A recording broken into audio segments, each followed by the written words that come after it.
जरा तसव्वुर कीजिए कि दुनिया के सबसे ताकतवर मुल्क का सदर, जिसकी हर हरकत पर दर्जनों सिक्योरिटी एजेंसियां नजर रखती हों, अचानक अपनी तयशुदा सफरी मंसूबाबंदी तब्दील कर दे। कैमरों के सामने एक मंजर दिखाई दे, लेकिन पर्दे के पीछे सदर की असल नक्लो हरकत बिल्कुल मुख्तलिफ हो। यही वो दावा है जिसने साबिक अमेरिकी सदर डोनाल्ड ट्रंप की सिक्योरिटी और ईरान के साथ जारी कशीदगी को एक बार फिर आलमी बहस का मौजू बना दिया है। रिपोर्ट्स के मुताबिक अमेरिकी सिक्योरिटी हुकाम को मुबैना तौर पर ऐसी इंटेलिजेंस मालूमात मिली थी कि ट्रंप की नक्लो हरकत को निशाना बनाने की कोशिश की जा सकती है। यहां तक कि मुबैना सरफेस टू एयर मिसाइल खतरे का भी जिक्र सामने आया।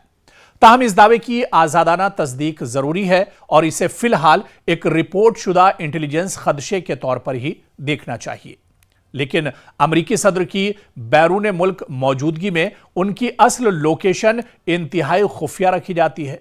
होटल का कमरा, सफर का रास्ता, गाड़ियों की नकलो हरकत और यहां तक कि रवानगी के टाइमिंग भी आखिरी लम्हे तक तब्दील किए जा सकते हैं। इसकी वजह बहुत वाज़ेह है। अगर किसी दुश्मन मुल्क या मुसल्लह गिरोह को सदर की दुरुस्त लोकेशन मालूम हो जाए तो वह हमले की मंसूबाबंदी कर सकता है। रिपोर्ट में दावा किया गया है कि मुमकिना खतरे की इत्तला मिलने के बाद ट्रंप के सफर का पूरा प्लान तब्दील किया गया। और यहां आता है इस कहानी का दरअसल सबसे दिलचस्प हिस्सा, डिकॉय ऑपरेशन। जी हां, ये जो अल्फाज हैं या ये जो लफ्ज है डिकॉय ऑपरेशन, ये इन दिनों चर्चा का एक तरह से चर्चा में है। आखिर ये होता क्या है? यानी डिकॉय ऑपरेशन यानी ऐसा इंतजाम जिसमें मुमकिना हमलावर को एक गलत या गैर अहम हदफ दिखाया जाए, जबकि असल दुश्मन को किसी दूसरे रास्ते से महफूज मकाम तक पहुंचाया जाए।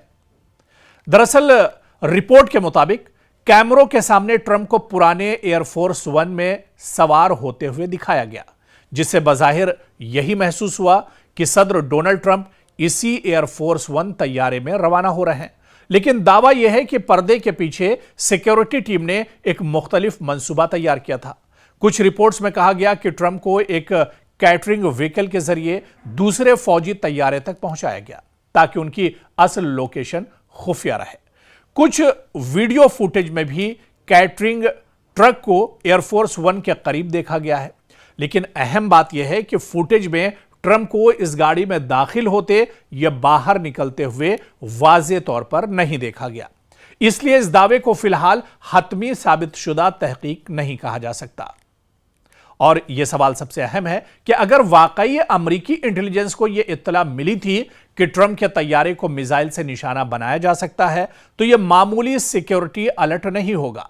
अमेरिकी सदर की हिफाजत के लिए सीक्रेट सर्विस, अमेरिकी इंटेलिजेंस और फौजी इदारे इंतहाई पेचीदा सिक्योरिटी निजाम इस्तेमाल करते हैं। ऐसे में अगर किसी मुखालिफ इंटेलिजेंस नेटवर्क को सदर डोनाल्ड ट्रंप के होटल, कमरे या सफर के बारे में हसास मालूमात मिल जाएं, तो यह अमेरिकी सिक्योरिटी के लिए एक बहुत बड़ा चैलेंज समझा जाएगा। यहां अमेरिका और ईरान की दुश्मनी का भी पस मंजर समझना बहुत जरूरी है। दोनों ममालिक के दरमियान सिर्फ फौजी कशीदगी नहीं बल्कि एक तवील इंटेलिजेंस वार भी जारी है। दोनों जानिब एक दूसरे की फौजी तैयारी, हिकमत अमली, अहम शख्सियात और हसास मकामात के बारे में मालूमात हासिल करने की कोशिश लगातार जारी है। और इसी तनाजुर में ट्रंप की सिक्योरिटी से मुतालिक मुबैना इंटेलिजेंस खतरे को ईरान से जोड़ा जा रहा है। लेकिन यहां एक बार फिर एहतियात जरूरी है। इस बात की आजादाना तस्दीक नहीं हुई कि ईरान या IRGC ने वाकई ट्रंप के खिलाफ कातिलाना हमले की मंसूबाबंदी की थी। इसी तरह कैटरिंग गाड़ी के जरिए ट्रंप को खुफिया तौर पर मुंतकिल किए जाने का दावा भी मुकम्मल तौर पर साबित होना बाकी है। और असल कहानी दरअसल यही बताती है कि अगर ये दावे दुरुस्त साबित होते हैं तो यह मामला इंतहाई संजीदा होगा। इसका मतलब होगा कि अमेरिकी सिक्योरिटी इदारों ने किसी मुमकिना खतरे को महसूस किया और आखिरी वक्त पर सदर डोनाल्ड ट्रंप की नक्लो हरकत तब्दील करके एक डिसेप्शन स्ट्रेटेजी इस्तेमाल की गई। यानी दुनिया को एक मंजर दिखाया गया जबकि सदर ट्रंप की असल नक्लो हरकत को पीछे छुपाया गया, पर्दे के पीछे रखा गया। और यही जदीद सिक्योरिटी और इंटेलिजेंस जंग की दरअसल हकीकत है। लेकिन इतना जरूर है कि अमेरिका जैसे सुपर पावर सदर की, डोनाल्ड ट्रंप यानी सदर की को इतना ज्यादा खौफ और डर, या फिर उनकी सिक्योरिटी में एक बहुत बड़ा लैप्स जिसे वॉशिंगटन और पेंटागन को एक तरह से मानना होगा। हालांकि इसे अमेरिका नहीं मान रहा और खुद डोनाल्ड ट्रंप का भी बयान सामने आया है कि क्या कुछ उनके साथ हुआ था, किस तरह से वो इस डर के माहौल से गुजरे थे। तो इतना जरूर है कि अमेरिका हो या अमेरिका के सदर डोनाल्ड ट्रंप हो या वहां की सिक्योरिटी एजेंसियां हो, उन सब पर इन दिनों ईरान का जो डर है वो पूरी तरह से हावी है। और आइए आज के 10 स्पोर्ट्स की बड़ी खबरों पर नजर डाल लेते हैं। सबसे पहले बात भारत श्रीलंका टेस्ट सीरीज की करेंगे जो कल से शुरू हो रही है। भारत और श्रीलंका के दरमियान 2 टेस्ट मैचों की सीरीज का पहला मुकाबला 15 अगस्त को श्रीलंका के गॉल में होगा। भारतीय टीम की नजरें मजबूत शुरुआत पर टिकी हुई हैं। उधर जसप्रीत बुमराह की अदम मौजूदगी बड़ा सवाल है। बुमराह की ताजा इंजरी ने भारतीय टीम की बॉलिंग को लेकर तशवीश बढ़ा दी है। साबिक क्रिकेटर आकाश चोपड़ा ने भी उनके वर्कलोड मैनेजमेंट पर जोर दिया है। उधर श्रीलंका में गॉल टेस्ट में 3 स्पिनर्स का प्लान भारतीय टीम ने तैयार किया है। भारतीय बॉलिंग को कोच मॉर्नी मॉर्कल ने इशारा दिया है कि गॉल की पिच को देखते हुए भारत 3 लेफ्ट आर्म स्पिनर्स के साथ मैदान में उतर सकता है।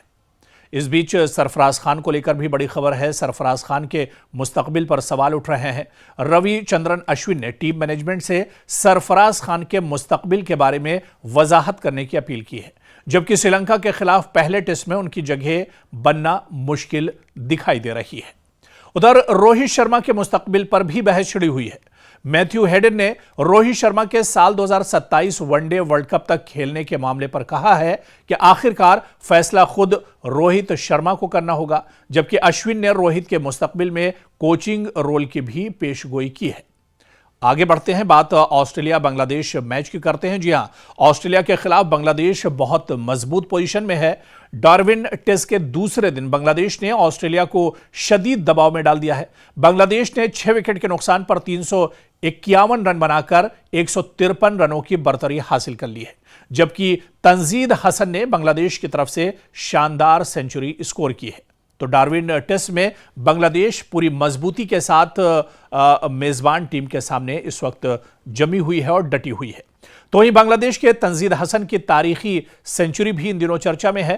तंजीद हसन ऑस्ट्रेलिया में टेस्ट सेंचुरी बनाने वाले पहले बांग्लादेशी बल्लेबाज बन गए हैं। इनकी 101 रन की इनिंग्स ने बांग्लादेश को मैच में मजबूत पोजीशन दिला दी है। उधर इंग्लैंड पाकिस्तान टेस्ट सीरीज की तैयारियां भी जोरों पर हैं। इंग्लैंड और पाकिस्तान के 3 टेस्ट मैचों की सीरीज का पहला मुकाबला 19 अगस्त को लीड्स में शुरू होगा। इंग्लैंड की टीम में जो रूट की कप्तानी में वापसी भी खास तवज्जो का मरकज बनी हुई है। बात हॉकी की करेंगे। हॉकी वर्ल्ड कप में मनप्रीत सिंह की नजरें तारीख पर टिकी हुई हैं। भारतीय हॉकी स्टार मनप्रीत सिंह ने कहा है कि मुमकिन तौर पर यह उनका आखिरी वर्ल्ड कप हो सकता है। भारत 51 साल बाद आलमी एजाज हासिल करने के हदफ के साथ मैदान में उतर रहा है। और आखिरी और 10वीं बड़ी खबर आपको बता दें, खेल के मैदान से आईपीएल में हैरी ब्रूक की वापसी का इम्कान है। इंग्लैंड के हैरी ब्रूक ने आईपीएल में मुमकिन वापसी का दरवाजा खोल दिया है। उनका कहना है कि वो मुस्तकबिल में दोबारा आईपीएल में खेलने पर गौर कर सकते हैं।